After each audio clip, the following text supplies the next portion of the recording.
time. You are welcome to continue. Well, I would like to talk. Yeah, well, since you're giving me that, some people have asked about tampons. Okay, we've had several people ask about that, and I guess everyone knows my position on tampons. But I want to speak as the medical voice, okay, of Jewel concerning tampons. We will not have tampons, and the reason we won't is that when you really think about why tampons came into existence, they came because the pads were inefficient.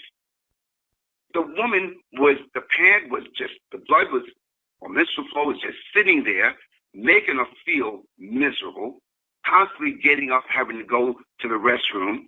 And so they came up with the idea of plugging up the vagina so that blood could not come out, so that the woman would not feel so uncomfortable. What they did was they basically robbed Peter to pay Paul. Essentially, they, yes, made the pad more efficient, because some women still use the pad as well as the tampon, but at least they wouldn't feel that extreme discomfort.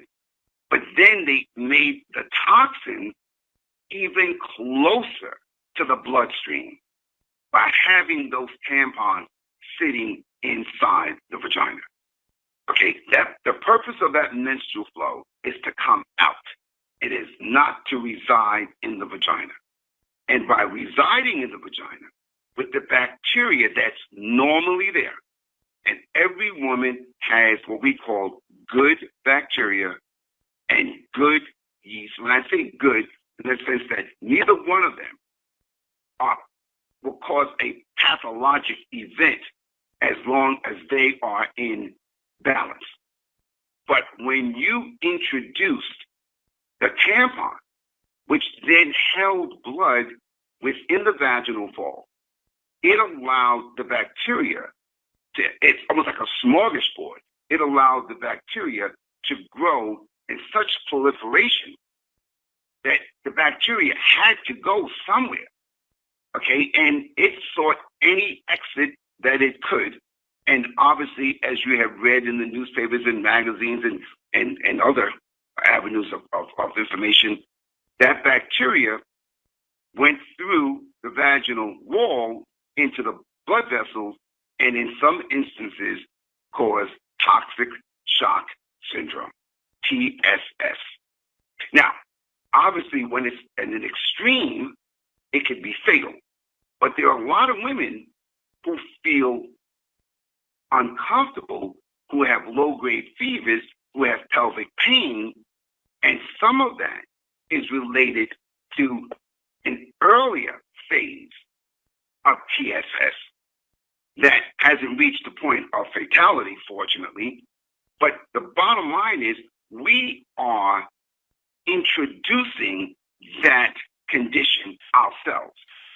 We're doing it by using tampons.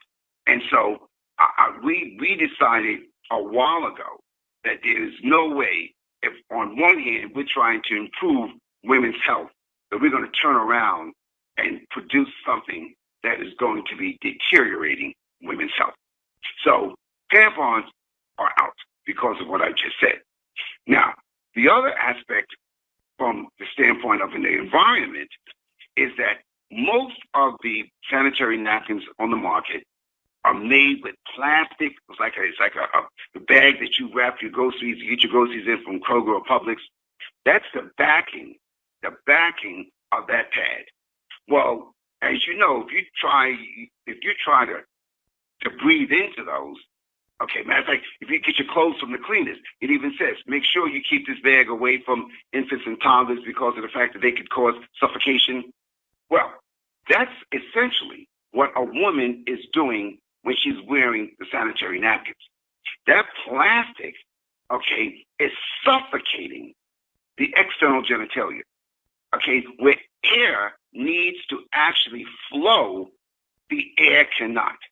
So now you have an environment of heat, moisture, and what does that do?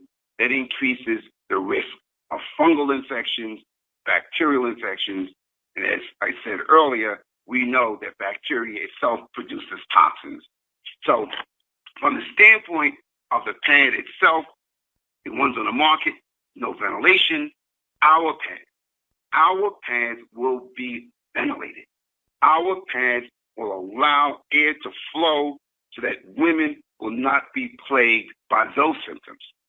From the environment perspective, plastic takes years to decompose. And I'm sure you've seen all the shows showing how plastic is all out in the oceans now, the problems it's causing for the environment. Our pads, it's almost like you could say they're biodegradable as far as the covering. 6 months, that's it. They're gone. They're gone. Okay, as far as the material, all the material, it's gone. Current pads, we don't even know how many years that plastic is around.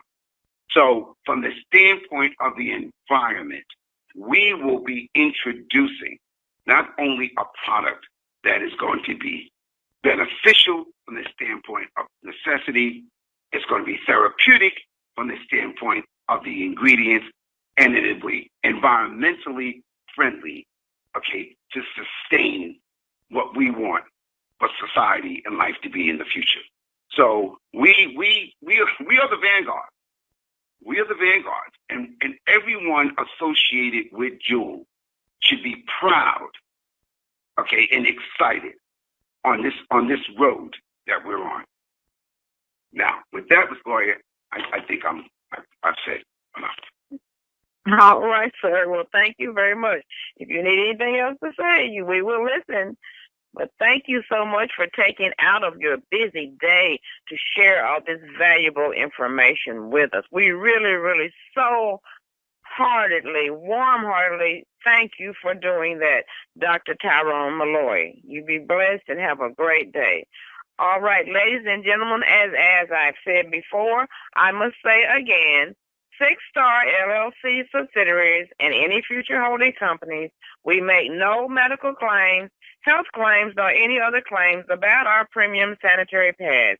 The testimonies you hear are from actual users of our products and their personal experiences and results that will vary from person to person, user to user, which may or may not reflect the views of our company and its brand.